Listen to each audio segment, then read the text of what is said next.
At the office for Peter Moore, president and COO of SEGA of America Dreamcast, the San Francisco-based arm of the Japanese gaming giant that has managed to push the Dreamcast console system into the promised land of 2 million sell-throughs. As an industry, video gaming is bigger than Hollywood. Our retail receipts for consoles and software will be bigger than the movie receipts at the box office. It looks to me like we're cruising towards a $7.5 billion business in the year 2000. The mid to late 90s were a dark time for Sega and its diehard fan base. If you're an old school Sega fan out there, you lived this. The Saturn had failed spectacularly in the West, and it was clear besides a few OG fanboys that Sega had totally lost its footing. Their next console, the Dreamcast, was a last-ditch effort to stay relevant. But even during this time of bitter market failure, few internally could have predicted the full descent of the conglomerate. Sega's Dreamcast launched in 1999 with a bang, a killer lineup of games that fans were fully enamored by. Sonic Adventure, Blue Stinger, Soul Calibur, Power Stone, and more. It was a powerful unit with forward-thinking hardware, a broadband adapter, and a wacky controller with a screen on it that the ill-fated Wii U would emulate later. It was a prescient piece of technology, and fans at the time were known to wait upwards of half an hour for a risque photo to load on the machine via their dial-up connection. But even though it felt like Sega was back in fans' hearts, before most of these players knew it, everything was over. The house of cards collapsed as Sony ate Sega's lunch with the PS2 and its low-cost DVD capabilities. There was just no way following the total domination of the original PlayStation that Sega could regain the market share it needed to fully compete. Yes, I'm sorry Sonic fans out there, but Sega didn't have the intellectual property firepower that Nintendo did to stage a comeback from the commercial walloping of the N64 generation.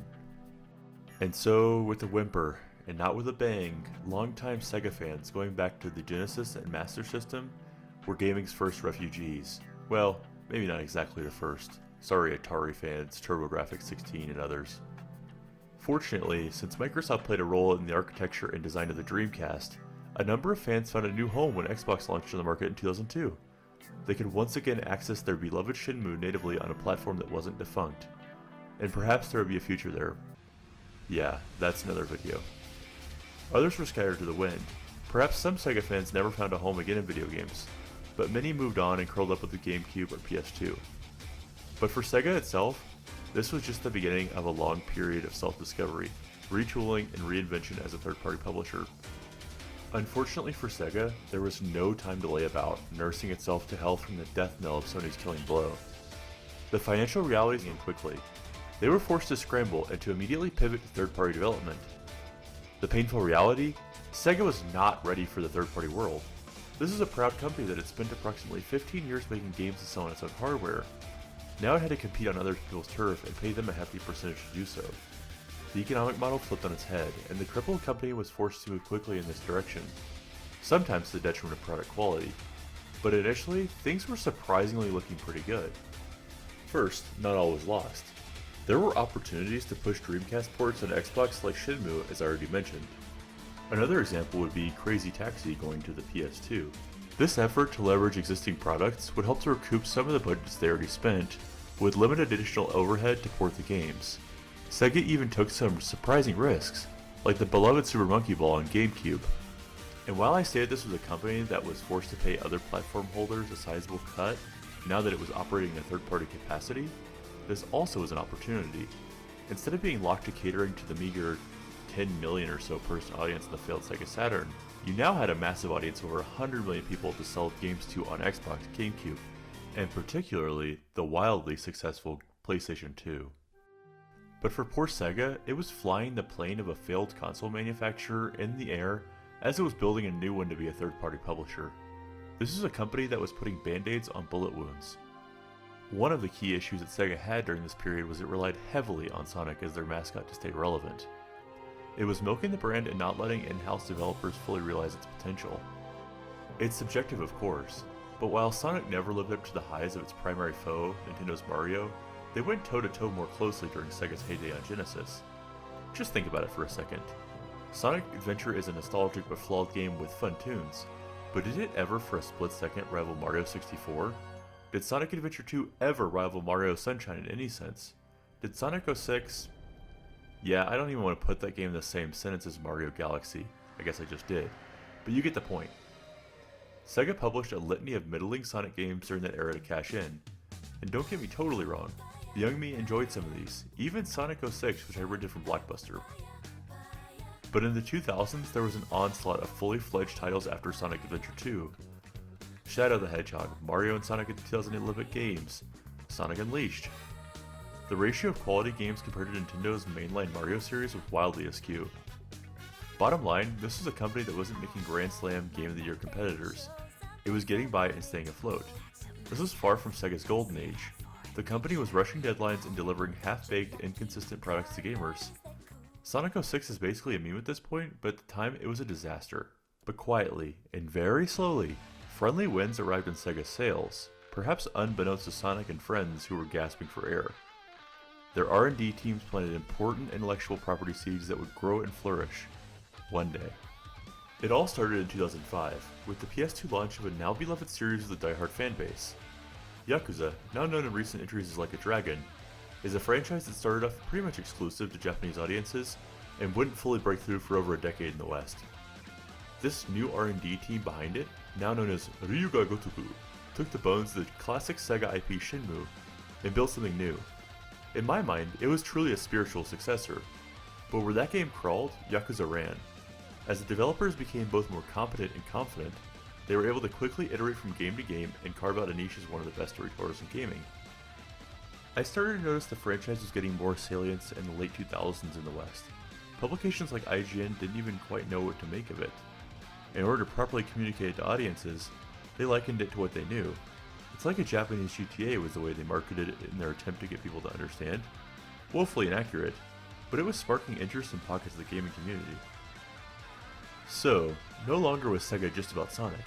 They were truly building something, and this was just the beginning of their return to form. As Japanese content like anime and other media became more mainstream in the 2010s, Yakuza would fully find its footing and explode into the West with the arrival of a pivotal entry in the series, and in my opinion, one of the best games of all time, 2016's Yakuza 0. There was a craze for the franchise, and remasters of older games would quickly follow to satiate it. Meanwhile, in the same period that Sega was primed to reap the reward of promising investment, it also was rolling dice in a totally different domain. Notably through its subsidiary Sega Europe, the company got into the PC business, and I'm not sure whether they bet on the geometric growth of PC gaming as a business with that much foresight, or they just wanted to diversify. One thing is for sure, it's weird looking back now at Warhammer 40k Space Marine 1 and seeing it was published by Sega.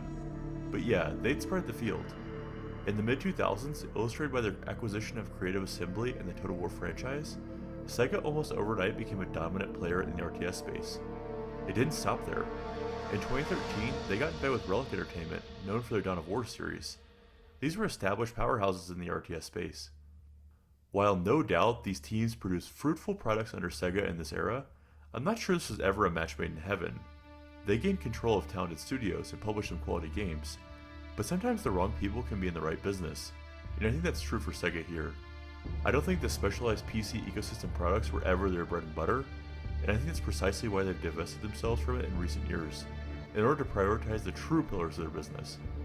But in saying that, I don't want to totally let them off the hook for plain old ignorance. There is evidence of genuine mismanagement during this time, and these studios faced tumultuous outcomes including recent layoffs and cancellations that perhaps didn't ever have to happen under the right leadership.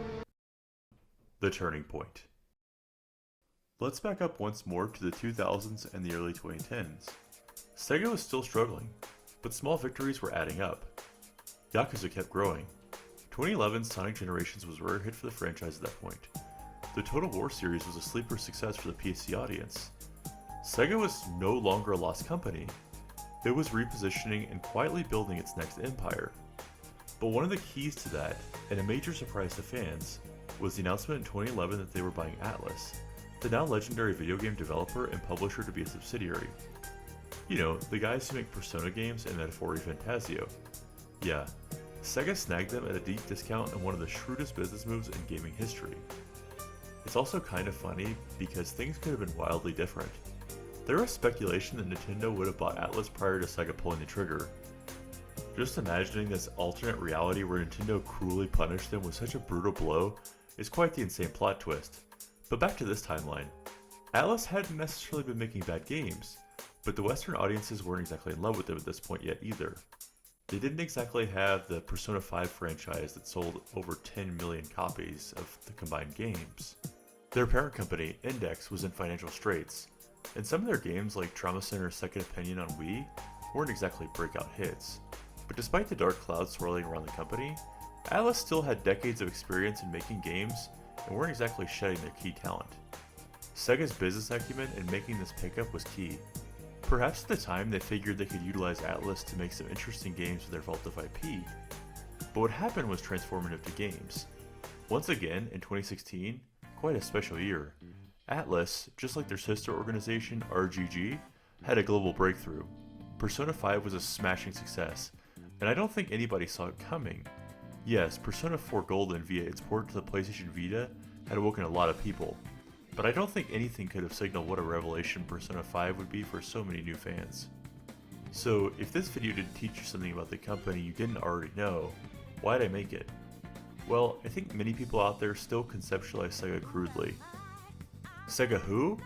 Oh yeah, the Sonic company that makes those movies. Sega? You mean the company that used to compete with Nintendo but failed, right?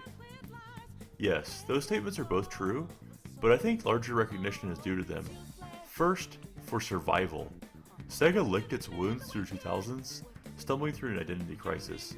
But by the 2010s, they laid the foundation for a stellar comeback. Secondly, for investing in themselves, and spawning new franchises like Yakuza, and taking risks like what they did with their involvement in the PC gaming space, though didn't fully pan out. And lastly, for their brilliant acquisition of ATLUS, and for being the financier that contributed heavily to their vital reinvigoration of the JRPG space. I genuinely think this is something that ought to be taught in business schools. So where exactly is Sega today? Are they still on the ascent, or had they reached the top of the mountain already? Were the Genesis days their peak? I think that's a topic for another video. So if you like this video, please let me know down in the comments, especially if you don't agree with me or think I missed something. And if you want to see the next part where I dive into Sega's ascent in more detail, as well as their current state, please do not forget to like and subscribe to see more content. Thanks for watching, everybody. Peace!